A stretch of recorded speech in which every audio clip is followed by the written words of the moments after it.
Hello everyone, I am Ifra, hope you are doing well. तो यहाँ पर लिखते हैं टॉपिक है हमारा causative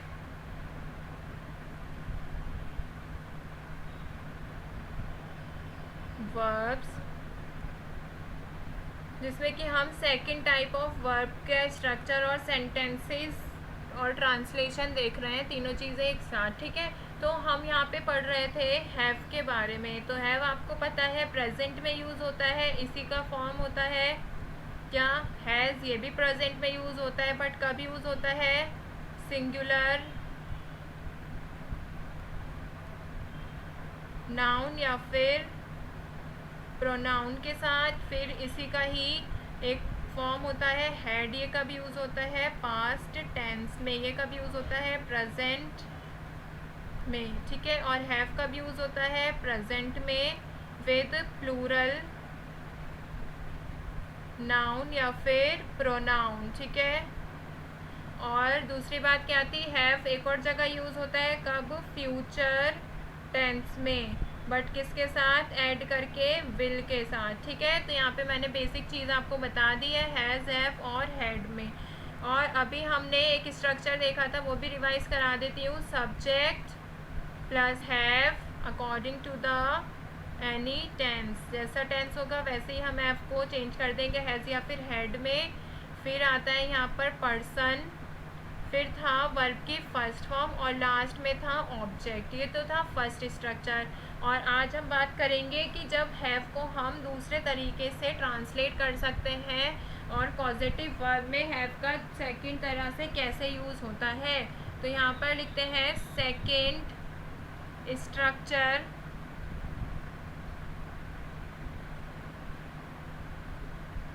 of have.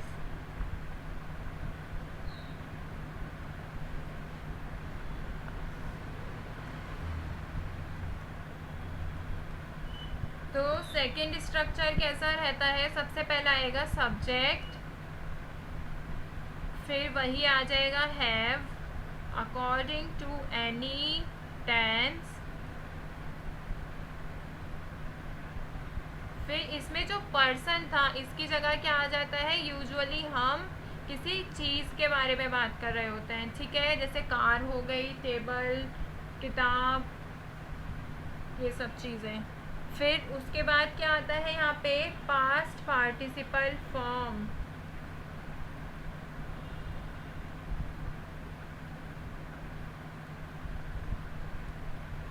Form of verb, it means verb की थर्ड फॉर्म। तो सेकंड स्ट्रक्चर भी इजी है, इतना कुछ है नहीं। Subject have according to the tense इतना सेम है, बट यहाँ पे पर्सन की जगह क्या चेंज आ गया है, यहाँ पे इंसानों की बात हो रही थी, यहाँ पे चीज़ों की बात होगी। यहाँ पे वर्ब की फर्स्ट फॉर्म थी, यहाँ पे वर्ब की थर्ड फॉर्म का यूज़ होगा।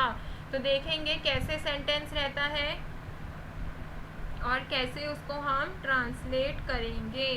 तो आगे बढ़ते हैं ट्रांसलेशन पर।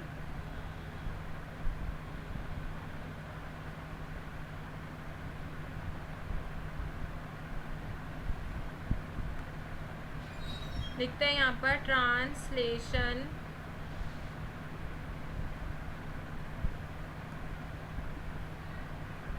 सेकंड स्ट्रक्चर के बेस पर ही हम सेंटेंस बनाएंगे, फिर उसको ट्रांसलेट करेंगे इंग्लिश में। तो लिखते हैं फर्स्ट सेंटेंस क्या कहता है, जैसे कि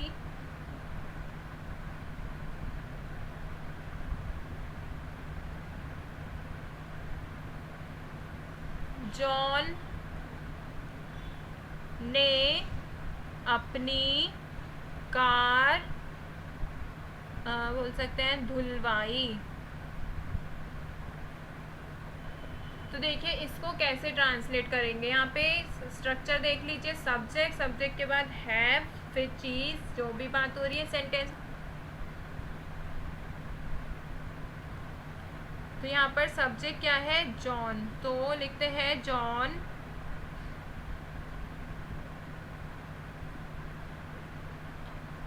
ये धुली। तो ये कैसा है, पास्ट टेंस की बात हो रही है। तो यहाँ पे क्या आएगा, had, John had a car. तो यहाँ पे इसके बाद क्या आना था, चीज़ की बात होनी थी, तो हिज कार। फिर क्या आना था, वर्ब की थर्ड फॉर्म। फिर वर्ब की थर्ड फॉर्म धुलवाई को क्या बोल देंगे, एक सेकेंड, धुलवाई को क्या बोल देंगे यहाँ पर, वॉश्ड। ये आ जाएगा स्ट्रक्चर के बेस पर ही हमने सेंटेंस देखे है, सब्जेक्ट है, ये हेड आ गया। फिर ये क्या हो गया, हिज कार, थिंग आ गई। फिर वॉश्ड क्या हो गया, फॉर्म ऑफ वर्ब नंबर 3। ठीक है, तो जॉन ने अपनी कार धुलवाई, John had his car washed. Second sentence देखते हैं यहाँ पर, जैसे हम लिख सकते हैं, वह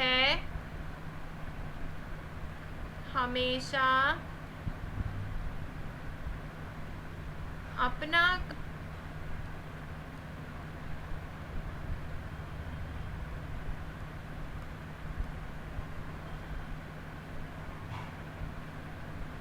पूरा करता है।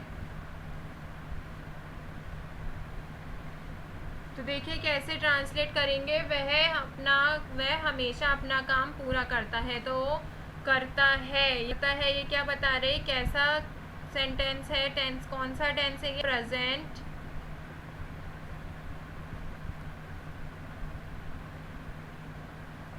Indefinite tense. ठीक है, क्योंकि ये हमेशा हैबिट की बात हो रही है, तो इसको कैसे ट्रांसलेट करेंगे, यहाँ पर वह, तो लिखते हैं ही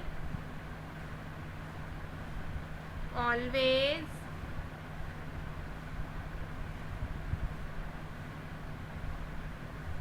यहाँ पे सिंग, तो वर्ब पे कैसी आएगी, हैज़ आएगी। ठीक है, हैज़ अपना काम, मतलब हिज वर्क, ये कोई पर्सन तो नहीं है, थिंग ही तो है ये भी। ठीक है, फिर पूरा करता है, पूरा करता है को क्या लिख देंगे, है को डन। तो देखिए कैसे बनाएंगे, ही के सिंगुलर सब्जेक्ट है, फिर यूज हुआ है यहाँ पर, हैज क्या है, सिंगुलर वर्ब है, सिंगुलर सब्जेक्ट है तो सिंगुलर वर्ब ही यूज होगा। ठीक है, यहाँ पे क्या कि पास्ट की बात हो रही थी, यहाँ पे चाहे सिंगुलर हो प्लूरल हो सबके साथ हेड यूज होता है। ठीक है, तो आगे बढ़ते हैं। फिर यहाँ पे क्या आया है, वर्क मतलब थिंग आई है, फिर क्या आया है, वर्क की थर्ड फॉर्म यूज हुई है, तो ही always has his work done. ठीक है, समझ आ गया होगा, आई होप आप सबको। अभी देख एग्जाम्पल नंबर 3 कैसा रहता है, हैड भी यूज कर लिया, हैज भी यूज कर लिया, अभी हैव देख लेते हैं। ठीक है, तो सेंटेंस लिख सकते हैं हम,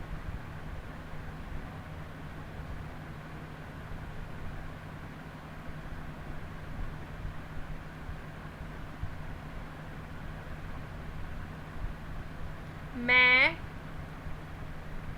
यह काम कल समाप्त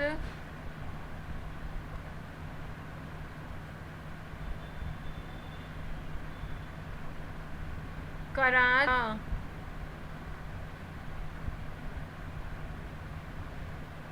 तो ये क्या कह रहा है, मैं यह काम कल समाप्त मतलब पूरा करा दूंगा। तो यहाँ पे सब्जेक्ट क्या है, ये देखिए क्या कह रहा है, दूंगा, तो इट मीन्स ये क्या है, फ्यूचर टेंस की बात हुई है यहाँ पर। तो कैसे लिखेंगे इसको, विल हैव, फिर क्या है, यह काम, तो लिखेंगे दिस वर्क, फिर आ जाएगा सब करा दूंगा के लिए, पूरा करा दूंगा मतलब फिनिश्ड,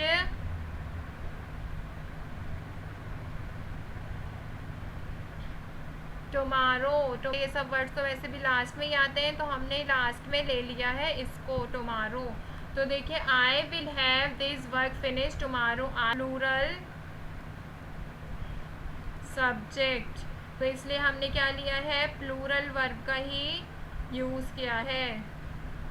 फिर आ गया ये थिंग, फिर आइए फिनिश्ड वर्ब की थर्ड फॉर्म, ये तो आ गया है डे एक्स्ट्रा वर्ड है, ठीक है।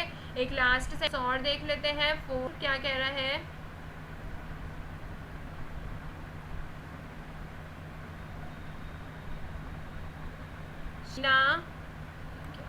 शीना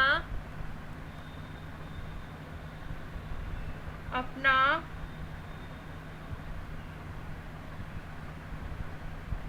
होमवर्क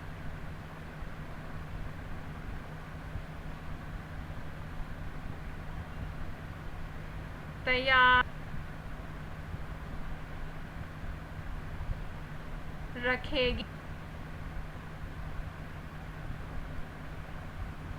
अब इसको करते हैं ट्रांसलेट। शीना अपना होमवर्क तैयार रखेगी, तो तैयार मतलब क्या, तैयार या रेडी, ठीक है, मतलब सेम ही रहेगा।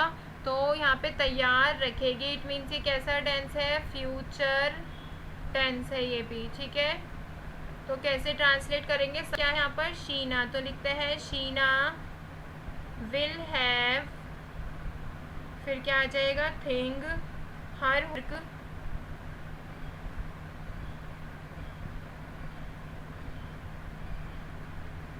फिर आ जाएगा तैयार रखेगी, प्रिपेयर्ड, फिर आ जाएगा फुल स्टॉप।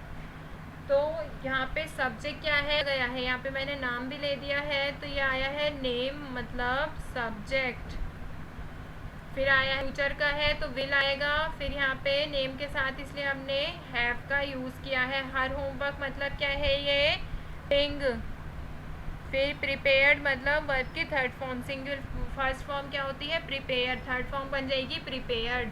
तो आई होप आपको हैव का स्ट्रक्चर भी समझ आया होगा। कुछ नहीं था इसमें, बस वर्ब की थर्ड फॉर्म का यूज़ करना था, पर्सन की जगह थिंग का यूज़ करना था। तो यहाँ पे हमने हैव के दोनों स्ट्रक्चर्स देख लिए हैं। तो मिलते हैं नेक्स्ट वीडियो में, stay tuned and thank you.